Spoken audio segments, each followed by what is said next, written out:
to do so. Hello, everyone. Welcome back. We're talking to Michael Simonson from the Obligations of Memory podcast network. I'm Jeffrey Geisner, founder of the Jewish Culture and Holocaust Remembrance Group on YouTube and Facebook. And Michael is giving us a terrific background on Leo Baeck himself. And we've just learned that Michael has now just found his internship at Leo Baeck. This is episode 2. And Michael, why don't you take it away? Give us a little bit more of how you found yourself at Leo Baeck. And Michael has spent now over 20 years. His anniversary of 20 years is coming up in the fall. So go ahead, Michael. Yeah. In a way, I think of this podcast as kind of a celebration of my 20 years, actually. Nice. Yeah. So I started working for the library, and I worked with as an intern. And so I learned a lot about cataloging and organizing library work, and I was very interested in the subject, of course, but also, you have to have a lot of, these practical skills as a librarian. So I was learning them. Then I left for a while because, the internship ended. And I worked for a while at the American Indian Museum here in Manhattan. They used to have a small library there. So I did an internship there. And then I eventually was hired by Brooklyn Public Library. And so I worked in Brooklyn at the public library there for just a few months. But then a position opened in Leo Baeck, and they reached out to me, actually. And they said, would you be interested in working here? So, I think they saw that I was interested in both the library archival aspects, but also the history. So I guess in that way, I was a good fit. I never really got tired of talking about it or learning about it. So what projects are you, I know Leo Baeck has a lot on its plate, and I know you're a senior person there. So what is I'm your director of public outreach now too. So I have Okay. a few titles. I didn't mention that because that is something that was assigned to me as a new title right before the year before COVID. So 2018. Okay. So let's talk about COVID, because I think it was a striking part in the organization. That's when I met you. Yeah. Right at the end of 2019, at the start of 2020. We're going to cover my story and how I relate to Michael in a little bit, but tell us about you. How did the organization have to adapt during COVID, and what your challenges were? A lot of adapting. We've been adapting even before COVID, because we have been transforming from this idea of a kind of small academic institution that isn't for most people to being an institution that's there for everyone. So it's a different focus than what it used to be. And so, we wanted to invite more genealogists, more Holocaust historians, and so on, to also use all our material, and not just professors and people writing books, that kind of nature. So COVID gave us a great opportunity to go away into the virtual world, because as an archivist or a librarian working with the original material, when the office is closed, what do you do, right? We have to keep working and making a living, and we can't go into the office and work with the materials because, of course, they're trying to keep everything closed in these early days of COVID. Now I'm back in the office like almost every day of the week. I still work from home some days. Today I did. So we started, and I started some of them myself. I took it to heart, my new role, which I had just received a few months before COVID, a strange coincidence. And so I started things like, for example, we have a book club. Every month we read a book by a German Jewish author, or a book about some aspect of German Jewish life in Europe. So we've read a lot of things, from survivor testimonies to Heinrich Heine, to novels that take place in the 1800s, to stories of people fleeing Germany in the 30s. This year, because we have an exhibit about Theresienstadt in the Leo Baeck Institute, which is open to the public. If you're in New York, you can come and visit it. So we're reading also more directly books about the Holocaust and about Theresienstadt and having events around it. We also are actively involved in helping with restitution work. There are some families that are using Leo Baeck resources to try and build restitution claims. So I've been working a little on that. A little on, well, actually a lot on genealogy. You know, I think because of COVID and so on, so many people now have the time they didn't have before to like go through their family papers to try and figure out family mysteries out. So there's been much more genealogical work, actually. And genealogy is so popular now anyway, as a hobby in the United States. And I've seen it grow. It wasn't such a big deal when I first started at Leo Baeck in 2002, 2003, but now it's a lot of people.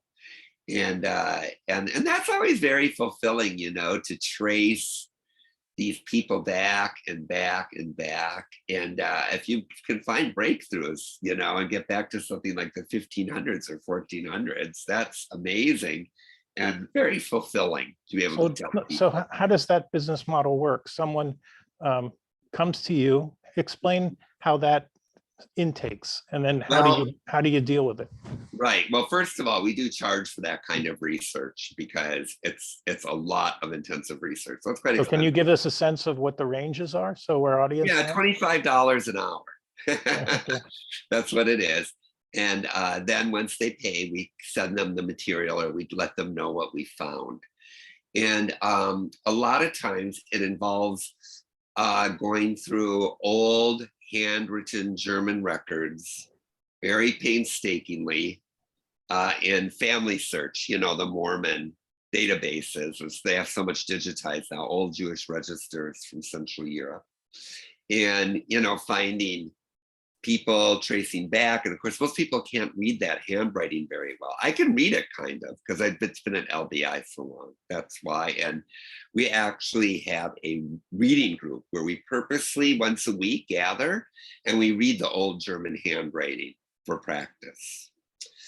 So genealogy is part of it. And as far as the Holocaust, we also now are, we just this year, we joined the Czech program, CHAC, and that's a conference for Holocaust studies in Washington, DC.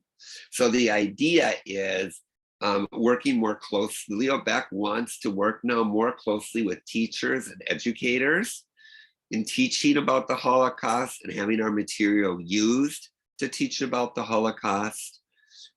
You know, we're very rich in material about the Holocaust, of course, because every collection really, in a way, has some aspect of the Holocaust in it, because of course the people fled Europe or they managed to survive somehow in Europe and then gave us this material. So we have, for example, old Nazi newspapers. We have a lot of memoirs and manuscripts that talk about what happened to people. Of course, a lot of books, and there's still a lot of mystery. I mean, well, I guess in some ways, you know this yourself. There's still a lot of mystery and misunderstanding about what happened. I want to share, if you allow me to, I want to share my screen, and I want to show a document that you found regarding my grandfather, which you just sent to me and to my family just a couple of weeks ago. So give me 1 second, and I'll share my screen with everyone. And I have to go find it. So give me a minute here.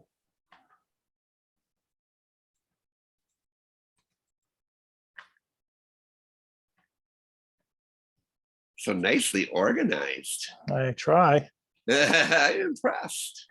So here is my grandfather that a document that you found for me. It's dated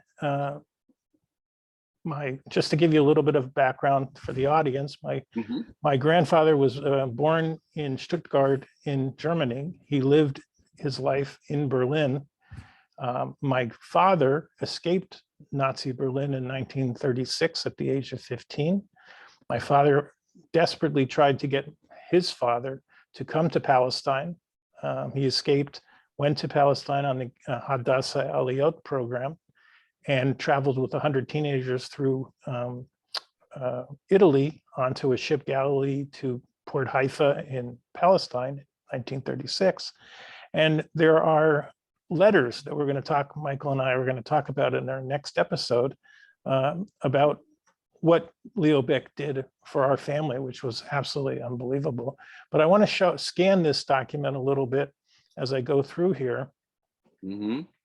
And you can see this is my grandfather, Alfred Israel. He was forced to take on the name Israel during the Nazi Reich. But what you're going to start to see is some chilling identifications here. I'm going to just quickly scan this. And the lines through here are basically that these are not really meaningless, so they drew a line through the document. But I want to scan all the way down to the bottom here to give you what I saw as to be very chilling. And it is quite a long document. Here again, he had to sign his name.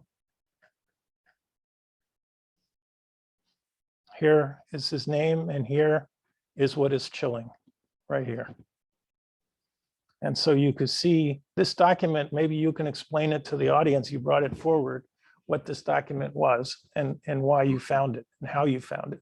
Sure. So I have some connections to the archives in Brandenburg, personal connections. And so I knew who to write through. So what this is it's a testament.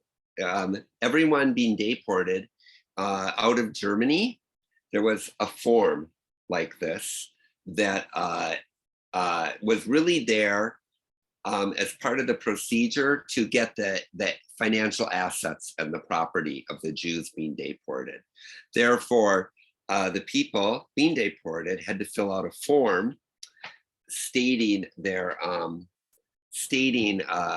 what they had in their bank accounts, what kind of property they had, what kind of items they had, so it could be confiscated in the end by the state. And all these testaments, the ones that survived, ended up, the ones for Berlin anyway, ended up in Brandenburg, in the Brandenburg archives in Berlin.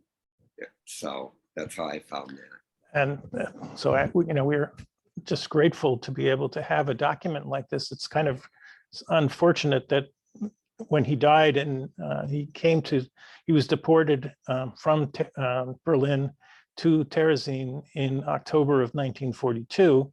He was murdered there in May of 1943. We have the documents. Michael helped supply those documents for us. And this document was his disposition of assets and to the Reich. So it was, and this is pretty typical of what you're doing, right? So I wanted to share with the audience and discuss with the audience the work that is so vital that you are putting together for the projects that you're working on. And so tell us more of what you're actually, because of the exhibit about Theresienstadt, I've been working on programs and the history of Theresienstadt in general, in answering people's questions and putting together the exhibit. I recently was part of an exhibit about the Kindertransport. And that actually went to Minnesota. It was at the Swedish Institute in Minneapolis. Yep. Some of the children went to Sweden.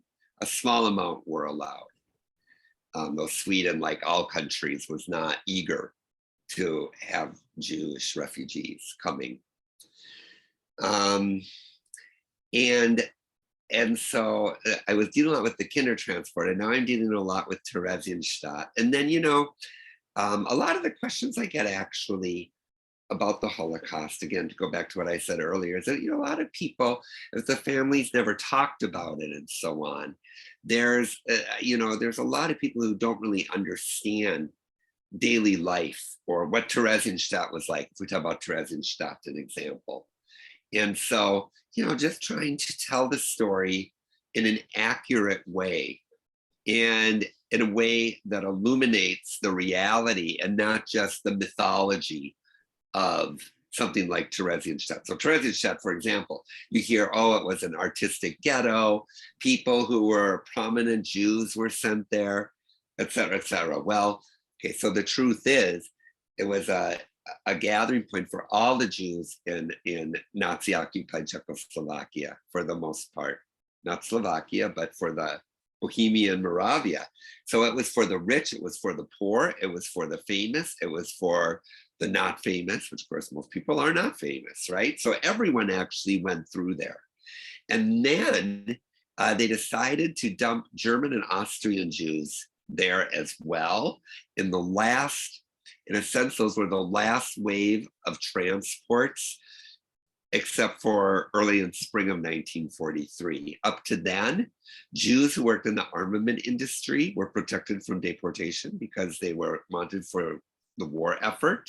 But then beginning in February 1943, they had a series of raids called the factory actions, where they rounded up all the Jews working in the factories and sent them to Auschwitz.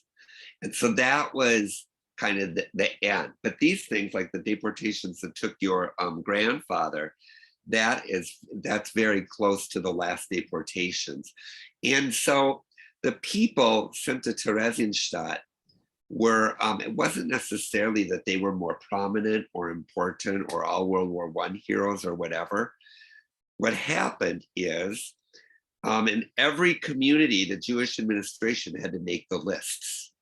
So of course, they put on the lists people who were less prominent, right? People who were not, they saved more people who were working for the Jewish community, for example, or people who, maybe there was a famous, I'm making this up, pianist or something, and they thought, well, we won't put him on the list because he's kind of important.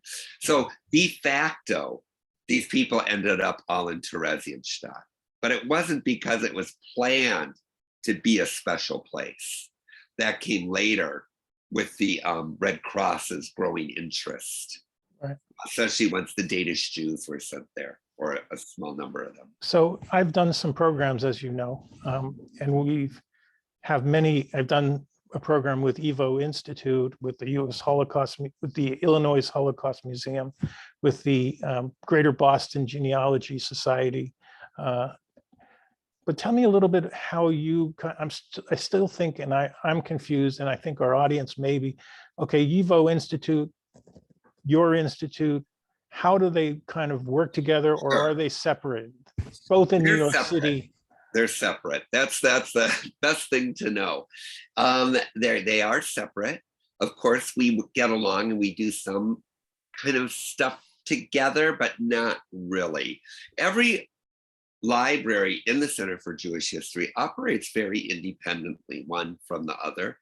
We have our own rules, our own administrations, our own, everything. So it really is more like working in an office building with different offices. They just all happen to be Jewish libraries. So YIVO used to collect anything Jewish all over the world. And then they kind of honed in on Yiddish culture, Yiddish-speaking Jews. And that is kind of now what they've emphasized. So, but of course there is a lot of crossover, and they have a lot of material about Jews in Germany and Austria too that was donated through the years. So I often use YIVO resources. I'll go down to the reading room and I'll order YIVO stuff, and I'll look at that to help answer questions too.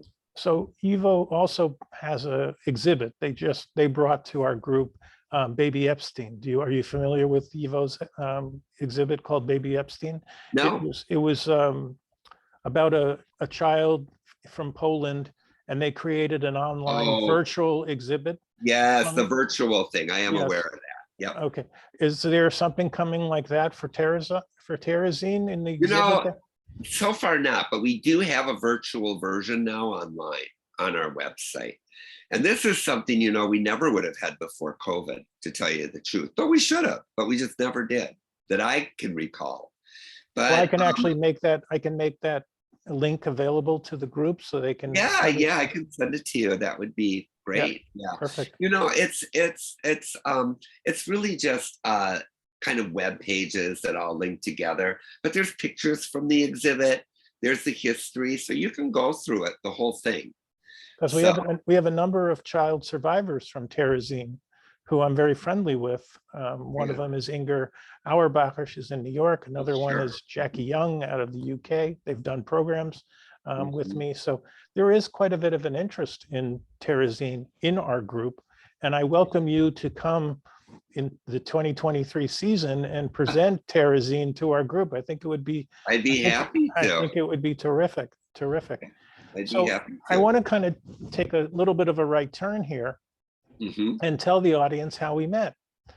Sure. And I have to tell a little bit of a story. So my mother passed, who was an Auschwitz survivor, in 2011. My father was in ill health. My mother was taking care of my father. And my sister, after my mother passed, we decided that she needed to move dad up to Massachusetts, where my sister was living, and put my dad into not what's it called, assisted living situation there. So we cleaned out my sister cleaned out my parents' home, and in the bedroom of my mom's nightstand there was a box that was all the way in the back of that nightstand and was untouched probably for years upon years upon years. And all of a sudden my sister pulled that box out and noticed that there were 16 letters that were written in a script that we had no idea what it looked like. And again, I'm going to share my screen and grab one of these letters so the audience can see it. Sure. Bear with me a minute.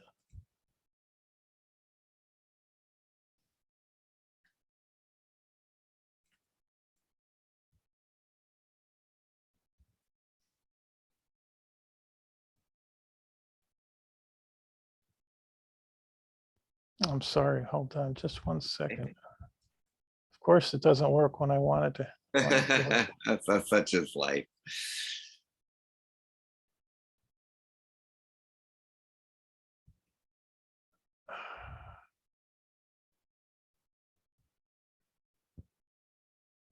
I don't know why I can't find these letters.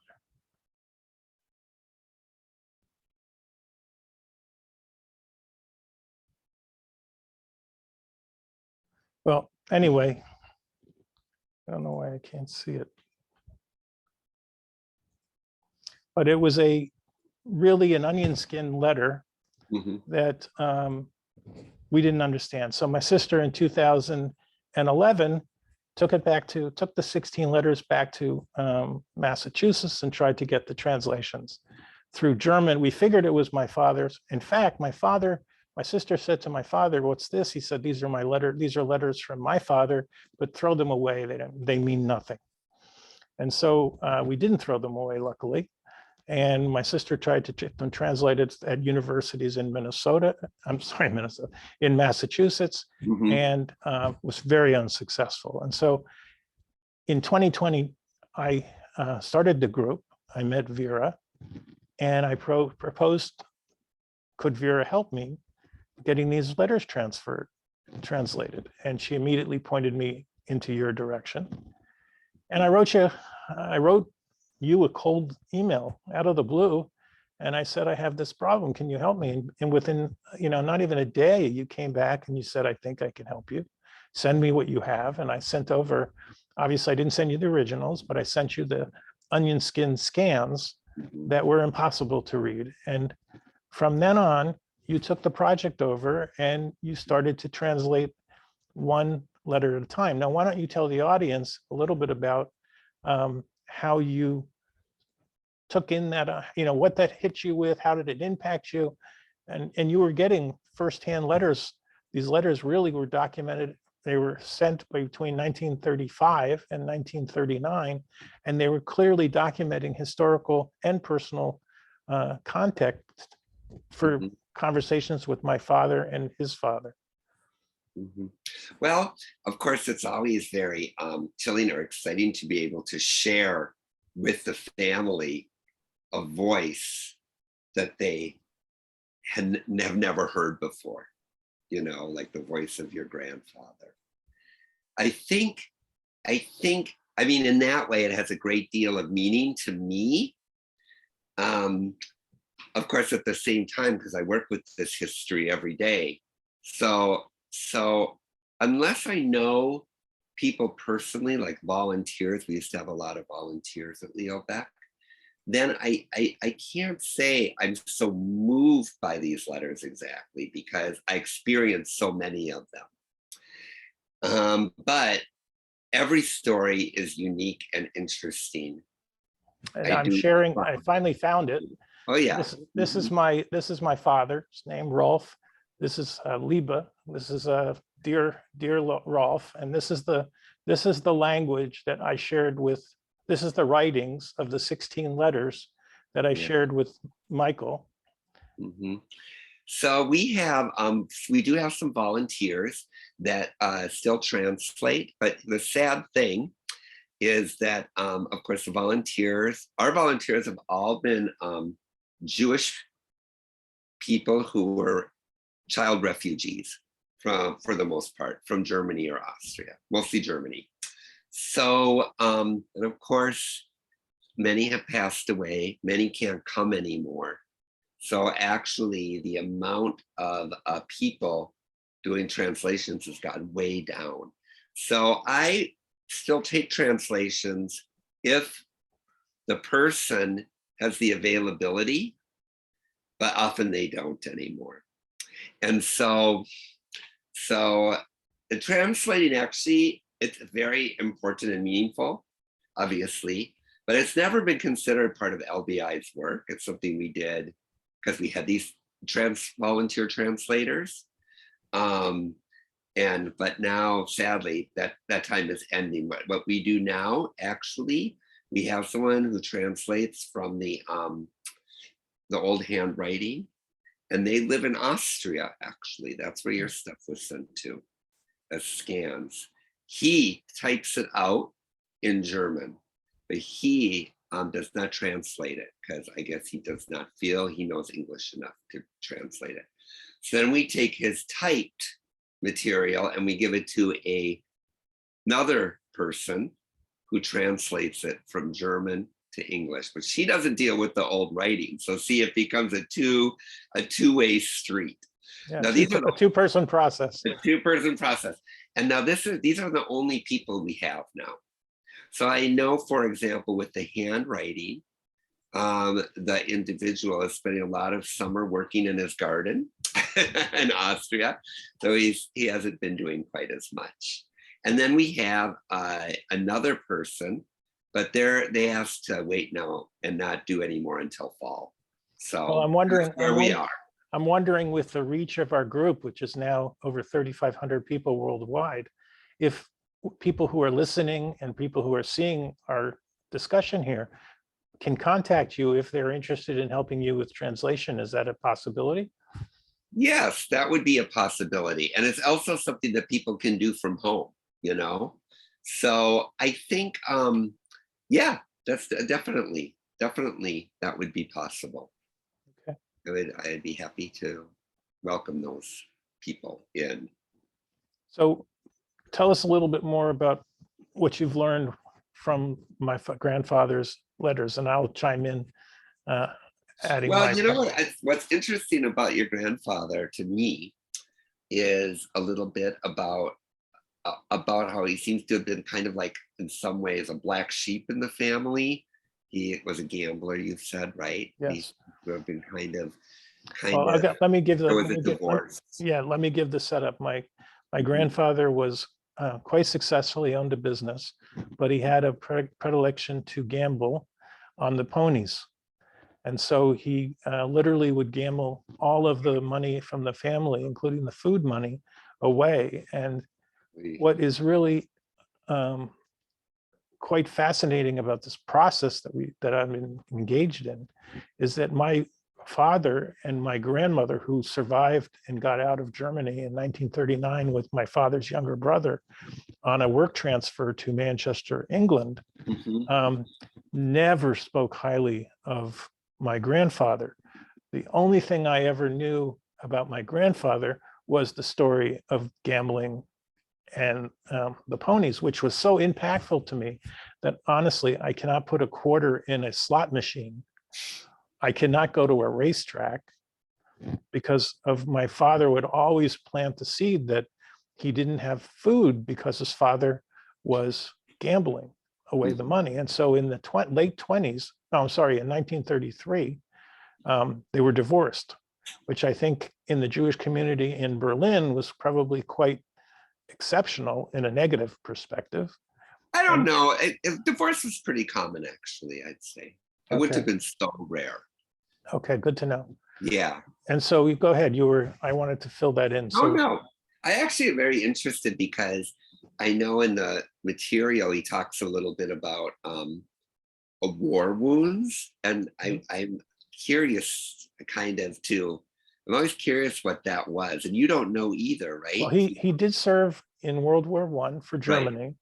And he did receive a accommodation as being a soldier of distinction because he was wounded in World War I, and he was wounded to, I think, such an extent, and this comes out of the later letters, right, that he had difficulty finding and couldn't do the kind of work that he used to do because of his injuries. Yeah. I'm always curious what his injuries were, or if it was more psychological. So many people suffered from PTSD who had served in the First World War. Growing up, I knew nothing about my grandfather other than negative things. Right. And then also he was going blind. He was having difficulty with his eyes, yes. Yeah. And that came out through the letter writing. So what was curious and what was dramatic in these letters is the relationship that he had with my father and my father had with his father. So for the first time, I was able to see love going back and forth between my grandfather and my father. My father was very interested in getting my grandfather to come to Palestine and to take care of him all through the letter writing from 1935. The letter writing stopped in 1939, but there was desperation from my father. But every single time my father wanted my grandfather to come to Palestine, there was always one excuse after another. I'm too old. What am I going to do? How will I earn a living? I can't live off of your work. I don't want to be a burden. I'm not healthy. And as the history unfolds in Germany, there's letters about him losing assets, him moving into buildings that are now where Jews only are allowed to be. He has virtually no money. He's being stripped of all his pensions. And it's a very sad situation where firsthand I'm seeing what's happening to Jews in Germany or in Berlin, and I guess all over Germany. Yeah, all Germany. But it's also for the first time I'm seeing the love that my grandfather had for my father, and my father had for my grandfather, and my father's brother Horst, who was 4 years younger than myself. At 15, he went to Palestine. My dad did. And Horst was 11 or 10 or 11. And he was 15 in 1939, when he went with grandmother to England. So my grandfather was just as protective of Horst as he was to Rolf, his sons. And I never had a sense of any of that other than when those letters came out. Yeah, that's interesting. I'm glad you saw that because I do remember I found the letters quite touching, actually. I mean, they really were a loving father-son.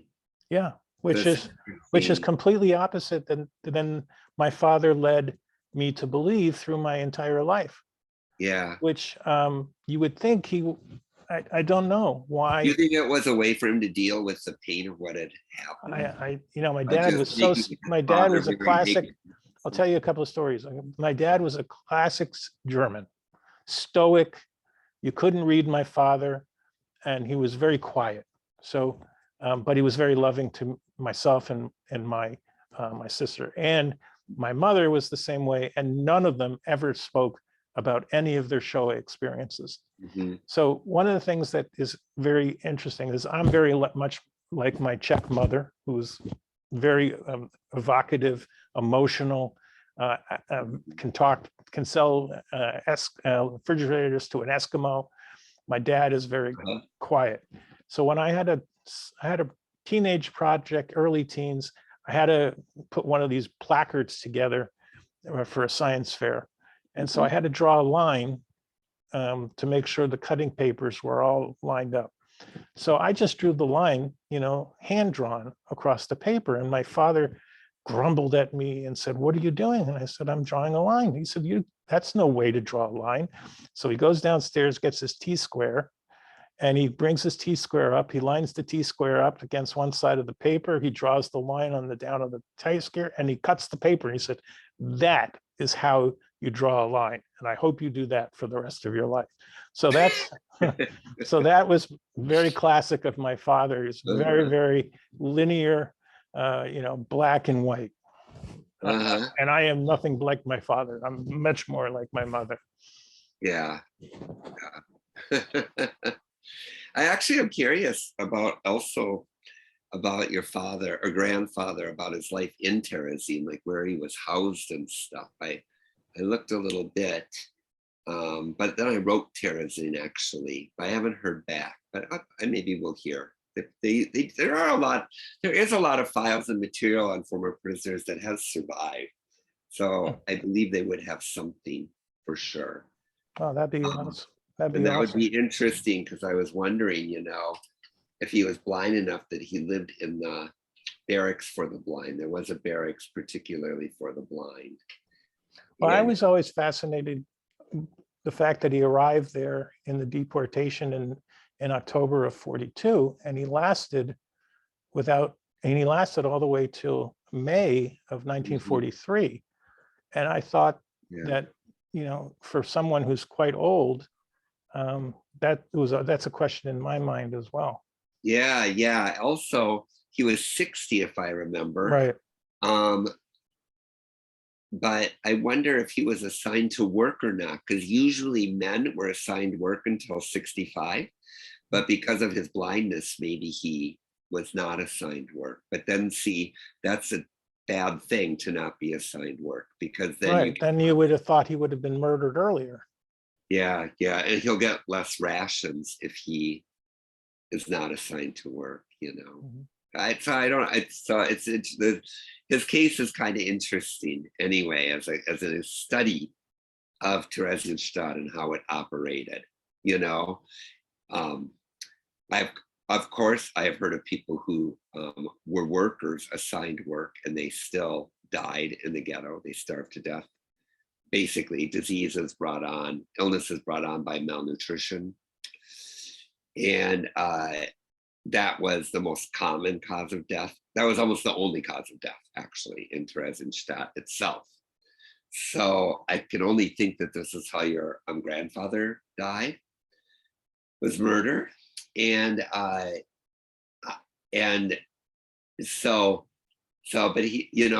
it's just interesting. I'm just wondering if he was an exception because he was blind, that he wasn't assigned work, but then because he wasn't assigned work, he didn't get as much food, and then it goes from there.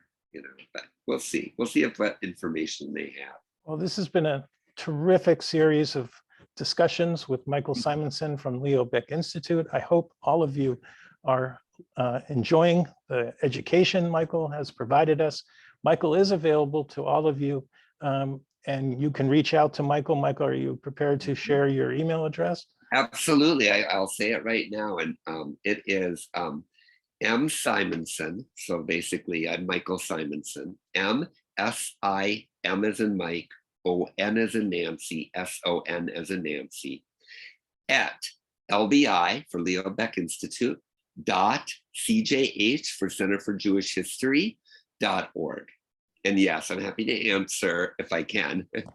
And I will put Michael's email address in the description fields of both the podcast area and our YouTube video area. So you'll be able to see his email address and be able to contact him. Michael, thank you so much for this. And thank you for all the work that you're doing on behalf of our family and tracing the steps of my grandfather and my father. So thank you to bottom of my heart. Honored to do it.